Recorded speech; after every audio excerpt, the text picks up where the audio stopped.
الحمد لله رب العالمين والصلاة والسلام على سيد المرسلين نبينا محمد وعلى آله وصحبه أجمعين. أما بعد، الباب الثاني عشر، يعني درجة دوازده، في صلاة العيدين لدربولين فيجا. طبعا بدرجة دوازدش چيا؟ كتاب الصلاة قلتي لدربولين فيجا هردو عيدا بي، وفيه مسائل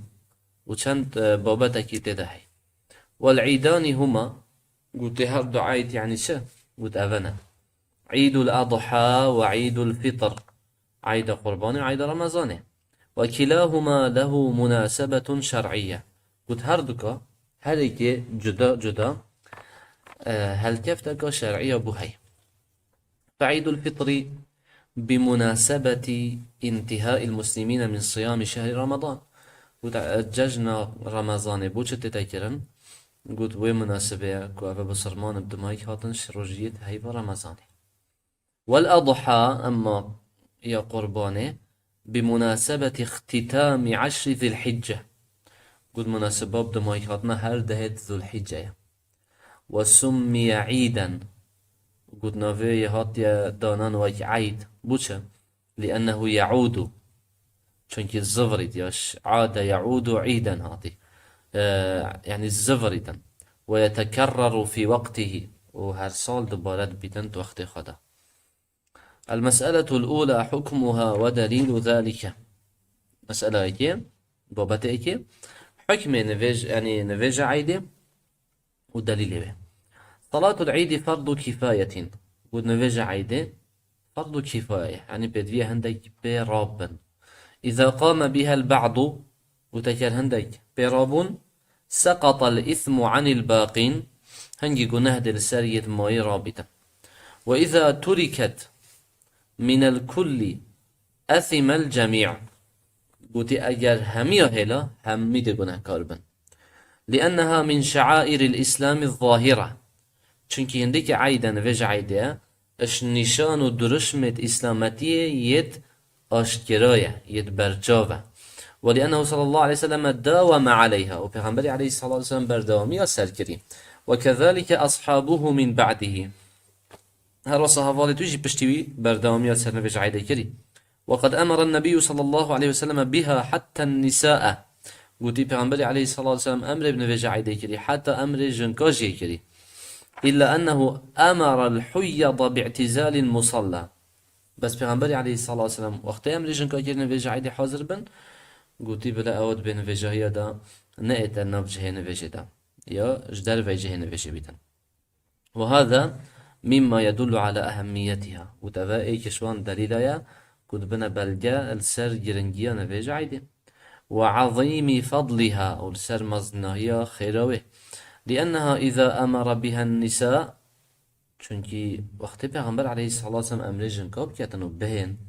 مع أنهن لسنا من أهل الاجتماع، كان ديكو جنة أشوان يدكو تينا غازي كرم بكم بينت نفيجا عيدة نفيجة جمعة وجماعة، قد فالرجال من باب أولى، وكي جنة تندنا مثلا نفيجا جماعة سر واجب بيتن ناينا غازي كرم بوان نفيجة تديان دي پیغمبر عليه الصلاة والسلام قد بلا بين وظلام چه اما هشت اولاترن کو بين. قد ومن أهل العلم، قد هندكش أهل الظالين چد بجن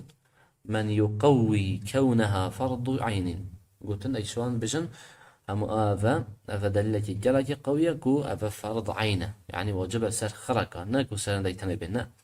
تتكتا همي كسبه. المسألة الثانية بابت الدوي شروطها مرجت نفيج عيدة. ومن أهم شروطها وجرينترين مرجنوي دخول الوقت، داخل بنا وقتها، يعني نفيج ببيت وقت نفيجه، ووجود العدد المعتبر، وهند كاس حاضر ببن كو نفيج يعيد ببيت كرن، والاستيطان هروسا الوطن خبن نمسافر بن جهي خبن، فلا تجوز قبل وقتها، قلت شنا بتنباري وقت بيتكرن، ولا تجوز في أقل من 3 أشخاص، وشنا بالسي كساجي كيم تربيتن كيمتر شينا بيتم. ولا تجب على المسافر غير المستوطن. قلت السروي كس مسافر جي واجبنينا أبي كنا الباجر خابيتا يشوى سفرك ناتشيتن لبجاريد كا كيش قند نزكي خا جهين تنفيجا كعيدة ناد السفر خبر دوام كتن. قلت المسألة الثالثة مسألة سي المواضع التي تصلى فيها. الكيفا نفيج دي دا يتكرن يا عيدة دل كير يتكرن. قلت يسن أن تصلى في الصحراء. قلت سنة نفيج عيدل بيابان صحراء الدشت بتكرن خارج البنيان في الصحراء خارج البنيان يعني كيفا دربي آفاهية دركة مش ناف باشري ناف كنتي. لحديث أبي سعيد كان النبي صلى الله عليه وسلم يخرج في الفطر والأضحى إلى المصلى. پیغمبر عليه الصلاة والسلام نویج عيد رمضان ويا قربان درد كفتا مصلاية جهي كرنا نویجت عيدا يت بارانا يت روج هاي في غيرنا جهة كجدابي پیغمبر عليه الصلاة والسلام مش در وي باجرات هر خان كر بي بهنده در وي باجري. والقصد من ذلك والله أعلم. قلت خدي چتر زان بس مرام جي أفيا إظهار هذه الشعيرة وإبرازها أفيا أف نشان الدرش مها بيتا برجاف كرن يعني مزيارتي ببي بشارتيه بس دشت خرد كون بنو هميد قستاوير كانوا ديتشنو يعني ولد ديار بتنوي نشانك إسلامتيه. ويجوز صلاتها في المسجد الجامع درسته يعني اللي مزيارتي شبه تكرن يا جمعة دتنا كرن من غير عذر بلا شو عذر جنابا كالمطر والريح الشديد يعني مثلا عذرنا نبارانا نب هواجد دجوار تيتن هر درستن مزيارتي بتكرن بس ما قلت يا سنن مصلايها ونحو ذلك. قلت المسألة الرابعة وقتها وقت نفيجا عيدة ووقتها كصلاة الضحى. قلت وقت نفيجا عيدة جي وكي وقت نفيجا رشهلاتنا بعد ارتفاع الشمس بشتيكو روش بلندت بيتن قدر رمح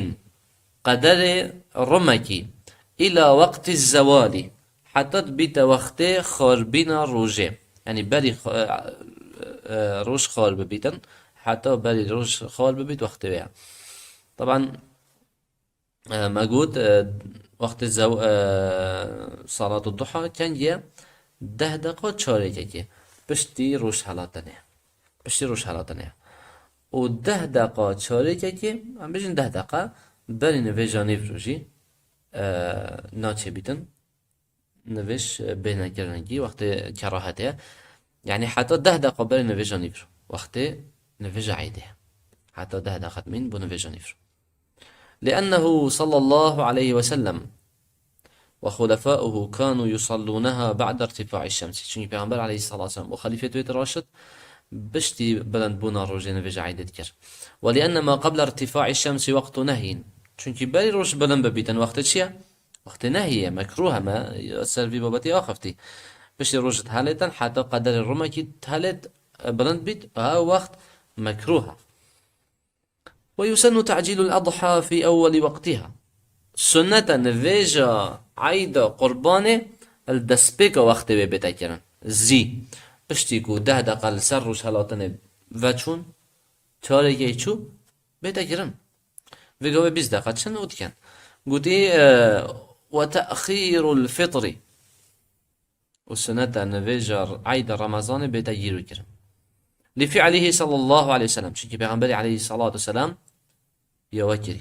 ولأن الناس في حاجة إلى تعجيل الأضحى لذبح الأضاحي وهم في حاجة إلى امتداد وقت صلاة الفطر ليتسع لأداء زكاة الفطر. بوش نفيجر عيد رمضان زي بتغيرن التأخير بتغيرن ويا قربان زي يا قربان موجود سنة زي بتكن اگر 20 دقيقة سر و شراتن وشون زيكا بكن بو دا زي خلاص بيت خالد دشن دا قربانه بركوشن دا وراب كن دا زيكا خبر هف بكن. اما نویج عيد رمضان نه بلا تأخير بيت بوچه چونكي حتى بري نویج تو زكاة و فطره بدهي لشتي تقبل كن بس بشين ينه لو ما كان هات تأخير كن دي وقت مشابد بو هندك خالك زكاة خالد فطره برابر كن و بدن. المسألة الخامسة صفتها وما يقرأ فيها دشان نویج عيد تكرن و چت دات تخاندن. قوتي وصفتها ركعتان صفته دو ركعة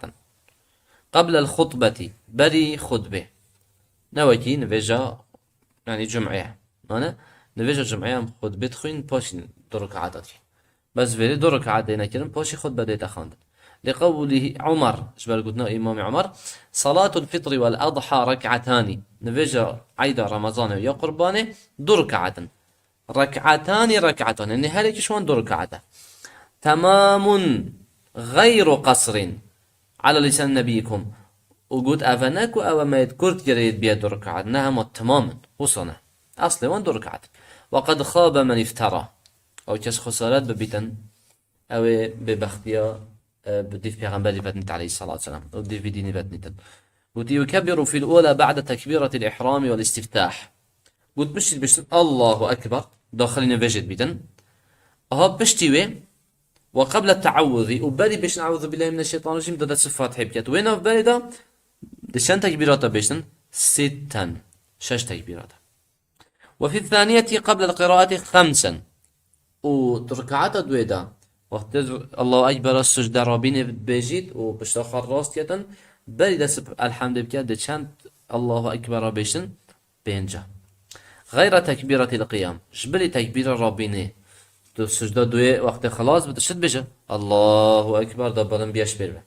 در راس به او تکبیر لینینه شبلی ویده چند دی بشه بینجدی لحديث عائشة مرفوعا التكبير في الفطر والأضحى في الأولى 7 تكبيرات يعني الركعات أي كده عيد رمضان ويا قربانه دي 7 تكبيرات لديه وفي الثانية 5 تكبيرات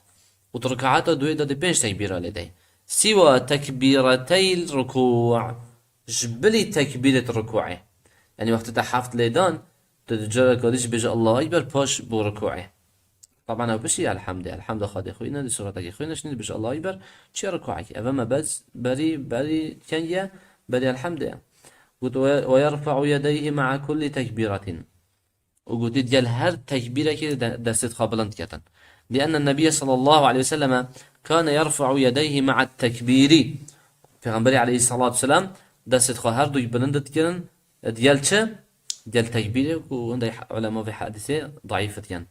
لو مد بجن نينا دست بلند کرن ثم يقرأ بعد الاستعاذة جهرا بغير خلاف